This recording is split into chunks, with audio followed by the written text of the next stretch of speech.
of the day. When you get an opportunity in this game, you make a play. The playmakers on three. 1, 2, 3. Touchdown, Kansas City! The Chiefs are right in the thick of it, baby! Hi, everyone, and welcome to this edition of Defending the Kingdom as we break down the class of 2023, the draft class. Mitch Holthus with you, the voice of the Chiefs, along with senior team reporter Matt McMullen. And, of course, Defending the Kingdom is brought to you by Ticketmaster. Very soon, the schedule will be released, and Ticketmaster may become your new best friend because it will be, honestly, the greatest home schedule in the history of GEHA Field at Arrowhead Stadium and maybe in the history of the franchise. But that's for another time. On this edition of Defending the Kingdom, we get to look back at what was a magnificent week of Kansas City hosting the 2023 draft and then look at the members of the 2023 draft class. Matt, before we dive into the class, we need to talk about just how awesome the entire week was. It started Monday. There were events morning, afternoon, and evening. I remember I saw Coach Reed Thursday night, and I thought it feels like Super Bowl week because there's so much stuff happening before it happens. Like I was like exhausted Wednesday night, but it was just so thrilling to see the entire week and the epicenter of the Chiefs' Kingdom, Kansas City, come alive for the world to see. It was so cool, and we had a chance to walk the site on Tuesday, I believe, and kind of see the entire thing, and I was frankly blown away by it. I knew it would be cool. Of course, Kansas City's going to do a great job, but really being there, and for those of you that had a chance to be there and experience it, it was just something else entirely, just an amazing, special, unforgettable experience here in Kansas City. I really think it was the best draft there's ever been. I have a feeling Kansas City's going to get a chance to do this again based on the showing that they had here last weekend. And it was just amazing. And for Clark Hunt to come out with the Lombardi trophies to close out the first round and to announce Felix Anudike-Uzomah coming to the Chiefs, a Kansas City kid, it couldn't have been written any better. We joked around that if this was like Draft Day, the movie 2, and that was like the script, we'd be like, okay, sure, that would never happen. It all happened in real life, and it happened in our town. So I'm very prideful to be a Kansas Cityan right now, and we really showed the world what Kansas City is all about. It's like Super Bowl 57. You can't make this up. You could not make up the script that was the 2023 NFL Draft. I'll just give you a personal moment if I can be in. Saturday was so beautiful. It was just this beautiful day. I was just saying a prayer of thanks for it. We had Felix on the bus. We had Dante Hall, the newest member of the Kansas City Chiefs Ring of Honor. We heard from Clark Hunt, and then Felix talked, but it was all done. You and I were going to race back here to do our draft coverage, but I stopped for a minute, and I saw my wife, who was with my 2 granddaughters and my son. My daughter-in-law had to be on call, but they took off and walked toward the stage. They're going down the berm, and I saw all these families and all these kids having the best day of their lives, like what it would be like to be 10 years old. And, you know, I lost my mom in 2016, but I just sat there thinking my mom would be taking me down the berm, and I would be like my granddaughter Cora, who's 9 years old, who did not want to leave. It was the end of the day. They're all tired. She goes, I just want to stay for more of this. And it was just an awesome moment of families and a celebration. It was such a beautiful day, the skyline behind the stage. And then to see in the 3 days of the draft, just like the World War I Museum was backlit from the stage when the selections were made with the colors of the teams and their logos. That was just like something extra. The poppies on the Liberty Memorial made such an impact with everybody who visited. It was just beyond spectacular. And it's cool that you mentioned your granddaughter, because I think for a lot of kids, this will be their first memory of what it's like to be a football fan. You and I are obviously entrenched in this. Anyone listening to this podcast already loves football. But for people who are 8, 9, 10 years old, that was their first introduction to football, and they're going to love it for the rest of their lives. And what a cool first memory to have when you're thinking about the Kansas City Chiefs, and hopefully lots of more memories to come here. And a great class of 2023 that we want to break down, these 7 humans. But before we do that, let's take our trip around the world, a Defending the Kingdom tradition. Let's do it. Just 4 today. Perfect. 4 people around the country. For Chad Henne. You know what? Yes. Chad Henne, recently retired Chad Henne, he of the 98-yard touchdown drive against Jacksonville, and he of the pass that beat the Cleveland Browns in the divisional playoff game in earlier playoff lore. Chad Henne, a tip of the Kingdom cap to you, and a taste of the nectar. Well done, great career. Yeah, Chad Henne sees a crucial moment in a divisional playoff game and says, this is all you got? This is no big deal. I can do this in my sleep. We've got Landon. He's representing Omaha, Nebraska. Yeah. Kingdom Hotbait. So many Omaha fans were at the draft, came up and said hi. Just a couple hours away. I'll be there later in the week. Steve is in Denver, Iowa. You ever been to Denver, Iowa? I've not been to Denver, Iowa. He's been a loyal fan since getting Ed Podolak's autograph in the 70s. Ooh. Yeah. Is it near Atlantic, Iowa, the hometown of the aforementioned Ed Podolak? I did not map it. I'm not sure. We'll have to find I out. will. I'll have to Steve, pin let this. us know where Denver, Iowa is. Bob is in Unionville, Missouri. He's a loyal listener. And Russ is in Wichita, another loyal listener. So many Wichita fans, too, that came up during the 3 days of the draft that came here. Yeah. Again, it was a great Kingdom event. And then to see the other teams, right? So all 31, besides us, were there. Yeah. Yeah, so my son and his 2 daughters and my wife were, how long would it take them to get all 32 teams? Took them a while, a couple hours. The Washington Commanders was the last one on their list. They were in, and then all of a sudden, like 3 Commander fans showed up within 5 minutes. It was interesting. Mick Schaefer, who's the sports anchor of KSHB, our television partner, Channel 41, it took him 28 minutes to find all 32 teams. That's amazing. Yeah, it was awesome. And it's so cool how people from all over the country travel for this. I saw one person on Twitter compared it to the NFL's version of Coachella. It's like a giant party and a celebration. It's kind of like a big festival, and everyone just loves the NFL. And there's no football on right now, but it's a chance to come to Kansas City and just talk about football, wear your jersey, and have a great time. So it was so much fun. I'm exhausted. I don't think we slept at all the entire weekend, but the Chiefs got better, and it was a great showing for Kansas City. Let's jump into this episode. We'll call it the Class of 23. We spent the last episode on the Chiefs' first-round pick, the 31st pick of the draft, and yes, Kansas City native Lee Summit Tiger from Lee Summit High School and the Big 12 Defensive Player of the Year from Kansas State, the Big 12 champions, Felix Anudike-Uzomah. We won't spend a lot of time on it because you can go back and we kind of broke him down, but to be with him again on Saturday morning was awesome. But when you look at Felix, this was meant to be, I should say, a dream come true for Felix.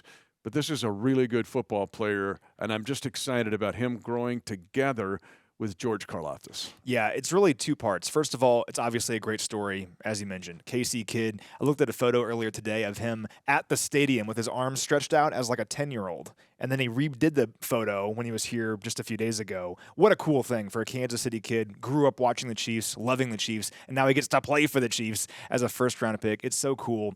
That's just part of it, though, because he's also a really good player who's deserving of this selection.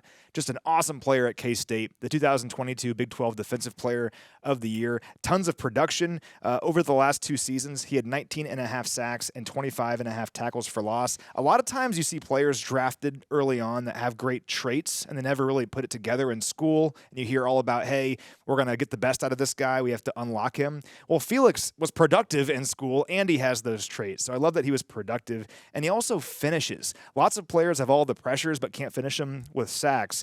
Well, he had 89 pressures over the last 2 years. 21 of those ended as sacks. So Felix, just a really exciting player at 6'3", 255 pounds. He has great power and strength, but also speed off the edge. And Pro Football Focus called him one of the bendiest pass rushers in this entire class. So I'm super pumped about getting Felix at 31 overall. He's a ball hawk. He's got a little Frank Clark in him. He's a ball hawk. 8 forced fumbles in 2 seasons. And then would take over a game. He had 4 sacks, originally 6 sacks against TCU his junior year. They switched it to 4 on a bit of a technicality. But just suffice it to say, this is not a proprietary pick. This isn't a provincial pick. This wasn't, the Chiefs are in Kansas City, they're going to pick a Kansas City guy. This was right where Felix was on most boards across the league, right at that 31st pick. And what's funny is on Wednesday, and really all week, I was making these packets, like these draft packets for all these different players because we live streamed our pick. So we found out who we were picking live with everyone else. So we kind of had to prepare ahead of time, and hopefully I have a packet for one of these players. Well, I made packets all day Thursday for any possibility of who we could end up with, like 40 of them.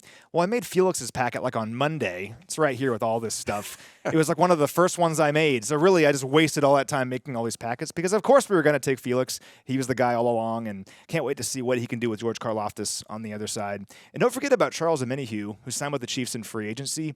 He's kind of a defensive end, defensive tackle hybrid player with great length and size. By adding Felix, all of a sudden, it gives the Chiefs a ton of flexibility ability to bounce him inside a lot, talking about Charles Omenihu. So I'm super excited about the depth the Chiefs have on the defensive line. A lot of young, athletic players who are going to create a lot of problems for opposing offenses this season. Concerns, we broke his hand on the last play of the Sugar Bowl against Alabama. And watch how many times Alabama double-teamed him in the Sugar Bowl. It tells you what they thought of him.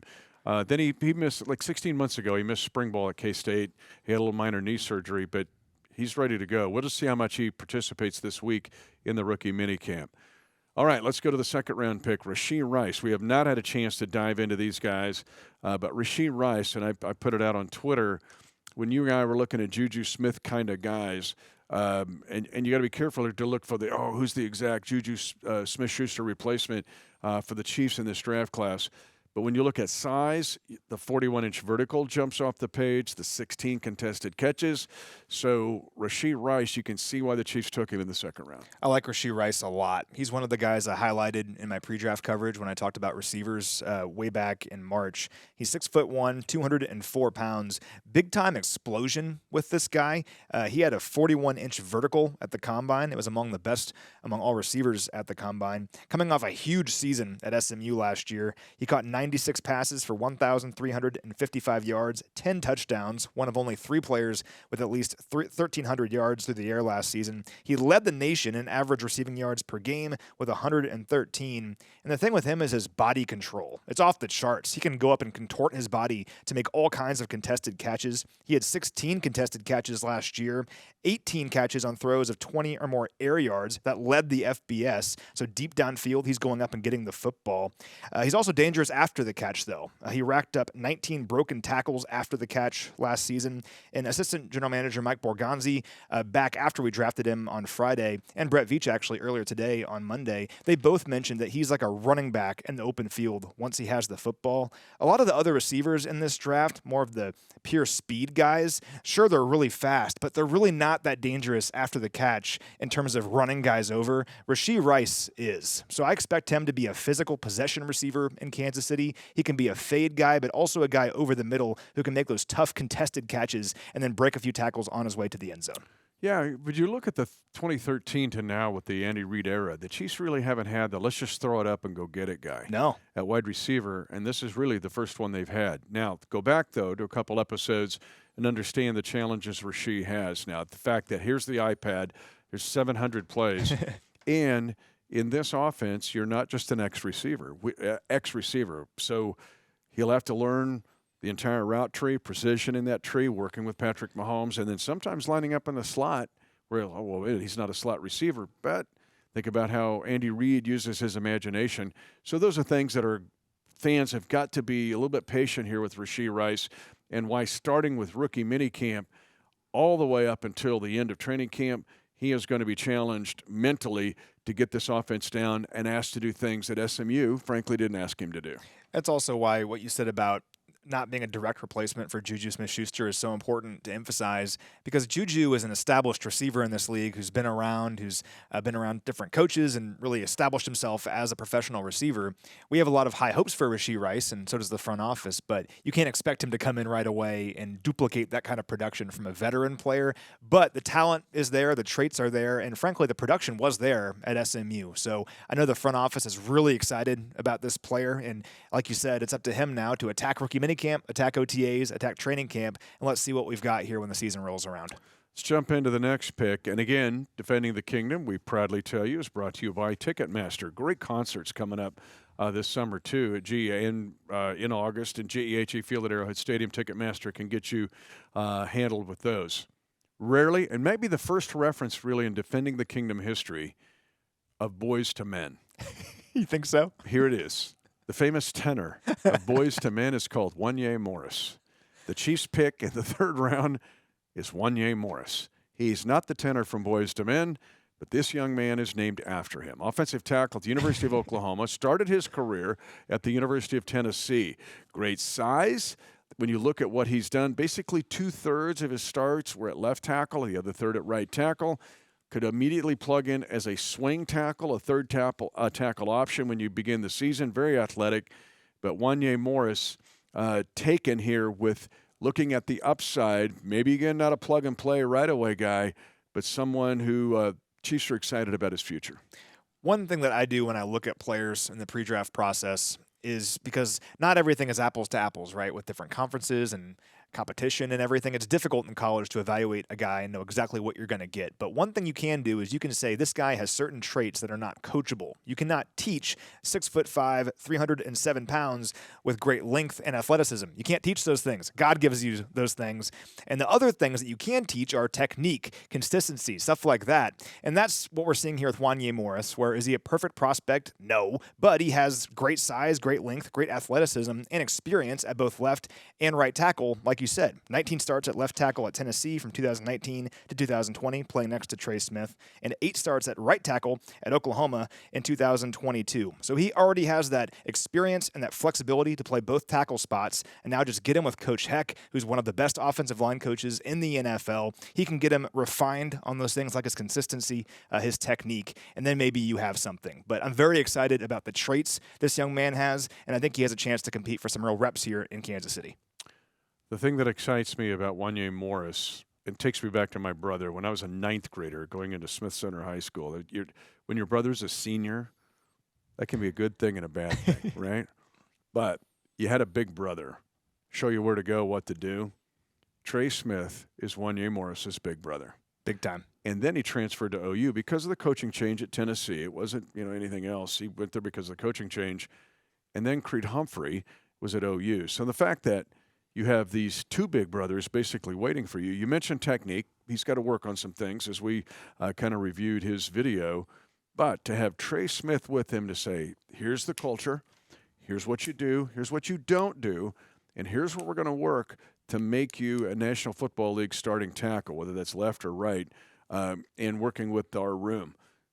I think that's such a big deal here for Wanya Morris because there's so much uncertainty. Hey, and all of a sudden, he's walking in as a freshman, so to speak, and he's got a senior big brother. And what's cool is Trey is the right guard here in Kansas City, but he was the left guard at Tennessee, and Wanya was the left tackle at Tennessee when they were there together. So they legitimately played next to each other for 2 seasons. So these guys know each other. They know how they think. They know how they move. And so much of offensive line play is trusting the guy next to you, knowing what is this guy going to do? How is he going to handle this assignment? And these 2 guys already have that experience together from years past. So I think that's a big advantage and a big benefit for Wanya, and I can't wait to see how he develops here, but it certainly helps having a buddy already in Trey Smith. So Siri, play anything from Boys to Men, and you'll get a little flavor of the 3rd-round pick for the Chiefs. Let's take the next pick. And I'm excited about this guy as well. A safety, Chamari Connor of Virginia Tech. When you look at his durability there, went through a coaching change. Justin Fuente was there early. That's who recruited him. But 48 starts to end his career at Tech. That is a Virginia Tech ACC record, which tells you when you look at the great players that have come out of Tech and the great defenders that have come out of Virginia Tech. Go back to the vertical, a 40.5-inch vertical. A lot of safety. He's got the versatility to play some slot. Here's what I really get excited about, and we're starting a series of picks now, 3 of the next 4, where I think the Chiefs can get back to being ornery on special teams. This is a guy, remember, Virginia Tech and K-State were thought to be the 2 best special teams colleges in the Power 5 group. Block kicks, steal possessions, Beamer punt ball. returns. Yeah, Beamer ball. And the lunch pail discipline of Bud Foster. That's what you're getting here with Connor. I'm really excited about what he can do almost right away in ways that we're not thinking of, but getting that nastiness back for the Chiefs on special teams. I totally agree. Special teams and his versatility are the 2 big things for me. And I'll start with the versatility, just backtracking a bit. It's a huge part of his game. Just look at the different things he did last year and during his career at Virginia Tech. Last year specifically, he logged 279 snaps covering the slot, 253 snaps as a deep safety, and 121 snaps in the box this past season. We talked to Brett Veach earlier today. He mentioned that he thinks Chamari could be a free safety, but he could also be a strong safety and be down low close to the line of scrimmage and be that big nickel kind of safety as well and be in the box. He can do a lot of different things for you, a very versatile player, but the special team stuff is probably where he'll make his biggest impact early on. Just a really good special teamer at Virginia Tech. Dane Brugler from The Athletic, one of the best draft analysts out there, he called him a special teams ace in college. He had over 800 snaps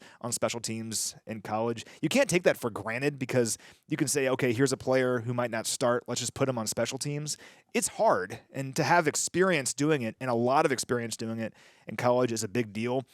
Jim Nagy from the Senior Bowl, he's the executive director of the Senior Bowl, he put a video on Twitter of, I can't remember if it was a Senior Bowl itself or if it was just a Virginia Tech game, but Chamari goes deep down the field in punt coverage, makes a huge play, and is going crazy. He wasn't just a freshman. He was an established starter on Virginia Tech, but was fired up and excited about special teams. So it shows how much it means to him. And I asked him about it when he was first drafted by the Chiefs on Saturday in a Zoom interview. I asked him, is special teams something that's important to you? And this is what he said. He said, I take so much pride in special teams. It's how I made my name for myself at Virginia Tech. My freshman year, I came in and was a four-phase player on special teams. I didn't redshirt. I was always that guy to get those special teams honors. I take it very seriously. Even outside of my freshman year, that was always part of my career, flying down and making those big plays on special teams. I'll definitely carry that with me. The attitude that he has coming to this team, it isn't just, okay, I'll grind for a while on special teams and then I'll start on defense.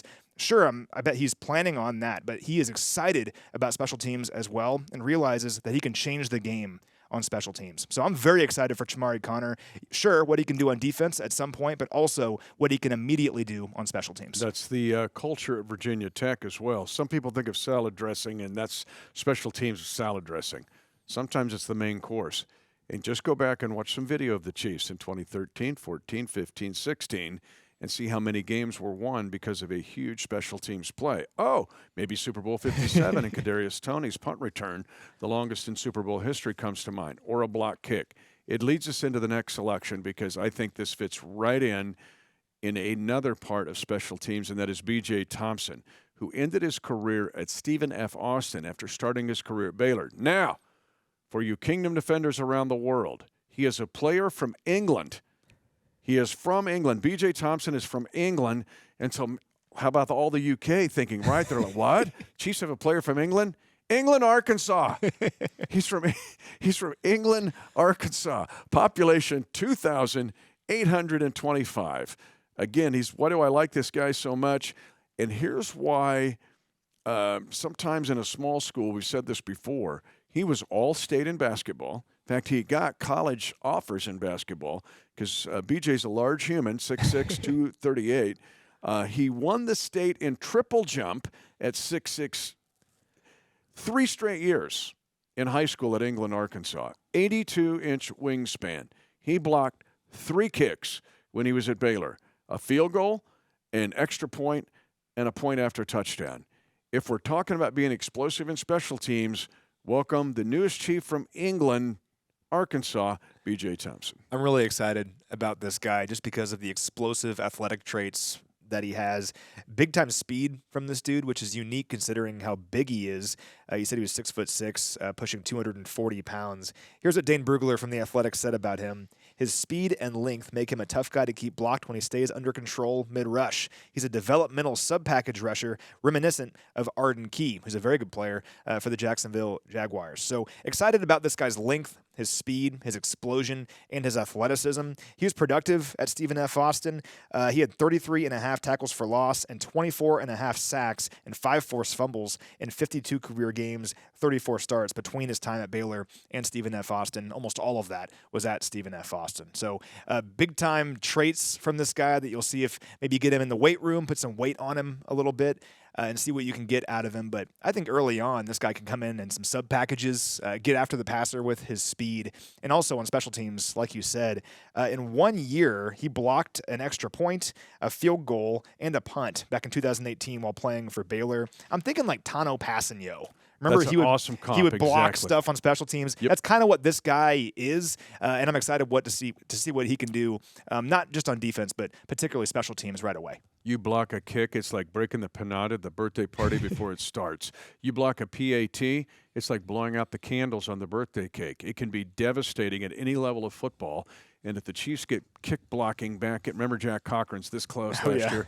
You bring a dude like this in there with that 82-inch wingspan who's blocking kicks, you win games because of it. Just go back to what we said about Connor, Chamari Connor. All right, the next guy, think about the Buffalo Bills here.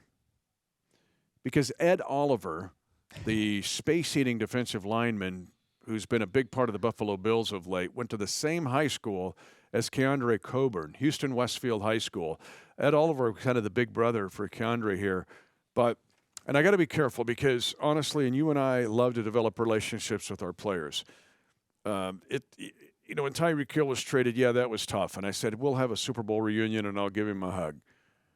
When Colin Saunders comes back for 2 Super Bowl reunions, I'll give him hugs. And he's a New Orleans Saint right now.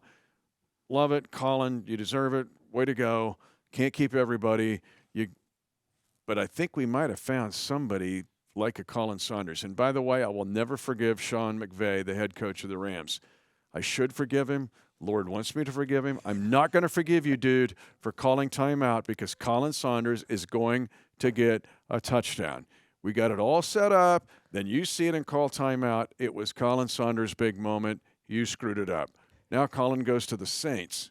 But this guy, Coburn, gets your attention. He looks a lot like a Colin Saunders. Durability, 45 games in 4 seasons for the University of Texas. We watch his video, and you get excited about the way he's just like Colin, playing the 2-gap against the zone. Don't give up ground. Don't give up ground. Don't give rather than smash the guy. But this guy's already been endeared to the Chiefs Kingdom because of the video and the interview you had with him. It was so cool. After he got drafted, he was explaining how much it meant to him to be a Chief, and he was like, they just won the Super Bowl last year. Then he stopped himself and said, well, I guess we just won the Super Bowl last year because I'm a Kansas City Chief. And he was so fired up. It was so cool. That's what it's all about in the end. These guys grind so much their whole life just to have this chance. And not only are you going to the NFL, but you're going to the reigning Super Bowl champions. I am wondering, who was the 190-pound guard in high school that had to face Ed Oliver and Keondre Coburn in high school? Can you imagine? No, I don't. And Houston's got great high school football. We know that. In Westfield, they were really tough. But to have those two guys together, it's like, oh, my gosh. And what I love about it, and it goes back to Colin Saunders, his rookie year. I was at an event with him. He brought his first child then. It was his older child now. And I just saw how much he loved that little child, and his lady was with him, and he was great at this event. That was before he even played a snap for the Chiefs coming out of Western Illinois. And then you see Keondre Coburn, the fact that he's almost late for the phone call because he's like working on the breast pump of his lady because they have a new baby. He's cleaning it out. He's cleaning it out. And his hands were all wet, and he was getting a phone call, and he was trying to dry his hands, and it's the Chiefs calling. I'm going, we got a Colin Saunders type here. But I can't wait to meet this guy. And he's got a chance to help the Chiefs right away. At the very least, maybe be a part of the defensive line rotation. It's always tough with like draft grades and draft steals and all that because these guys haven't actually played yet. But the consensus was that this guy may have been one of the steals of the draft, getting him in the 6th round. Like you said, 6'2", 332 pounds, big time size and strength with this guy. And he's a prototypical nose tackle, a big guy right in the middle of the defensive line who's going to consume space, create push, and open up opportunities for other players. What's interesting about him, too, though, is he has quite a motor on him because a lot of times with these really big guys, the physics of it is they can't stay on the field that much. They can't play a ton of snaps because they're huge and they exert a lot of energy, but not really the case with Keondre. He averaged 34.8 defensive snaps per game over his last 48 games over the last 4 seasons and started 48 consecutive games, or played in 48 consecutive games, rather. So this guy played a ton of defense and was consistently on the field for Texas. He wasn't the kind of guy that could only come in for a few snaps, then would come out. So excited about Keondre and what he can do, creating that push in the middle of the Chiefs' defensive line. The Chiefs' defensive line here, over the last 2 or 3 years, all of a sudden has a ton of depth. Young, athletic, powerful, strong depth. And I have big expectations for what they can achieve here coming up. For you Kingdom defenders around the world, you can start the over-under to see how many games it'll be till we get Keondre an offensive touchdown. He's number 99, so he looks just like Colin ready. Saunders on video, I'm telling you. We may get a hungry pig passing Dontari Poe jump pass. I don't know. This time if he lines up as a wing and you're the opposing coach, do us a favor. Don't call timeout. Okay, don't ruin the moment, Sean McVay. So anyway, but we're excited to have Keondre Coburn here. You know what I want is the formation that we had in the Super Bowl on 3rd and 1 when Isaiah got the 10-yard run, like the formation from like 1985, where you have 2 halfbacks in the backfield. I want Danny Shelton and Keondre Coburn both in the backfield and just see what the defense does. Like, how do we handle this? And they're in like nickel. They have to call timeout. Like we have too many small guys. There's too many big guys. He's not a small guy, but the 7th-round pick for the Chiefs. And keep in mind, we all look at 7th-round picks like way differently around here, right? Sure do. Because we're going to walk out in the hallway and we'll probably run into Isaiah Pacheco, okay, or Jalen Watson, or Najee Johnson.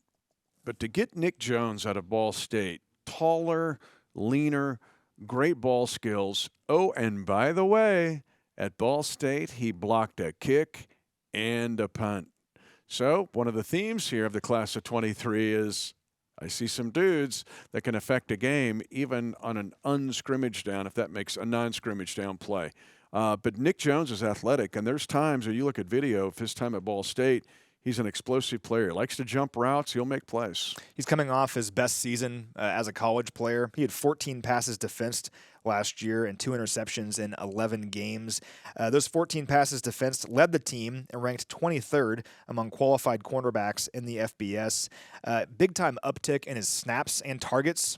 Last year, he had 390 coverage snaps, 68 targets. He was targeted a ton, but among cornerbacks with 65 or more targets last year, he surrendered the 5th lowest completion percentage in the FBS at just 44%. So he was challenged quite a bit and came up with a lot of big plays at Ball State. And you mentioned his special teams ability. This is from Dane Brugler.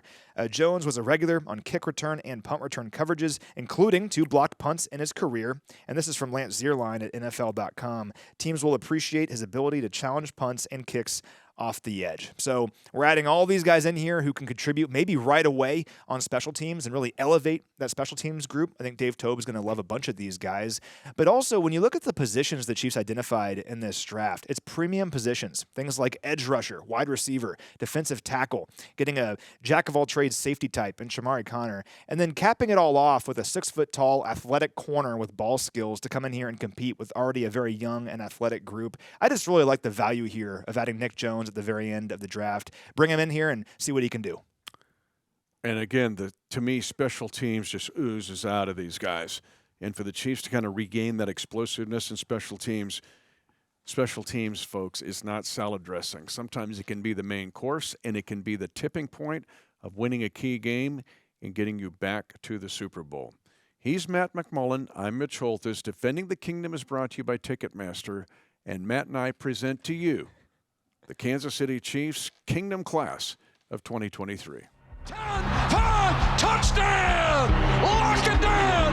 And the celebration begins at Arrowhead.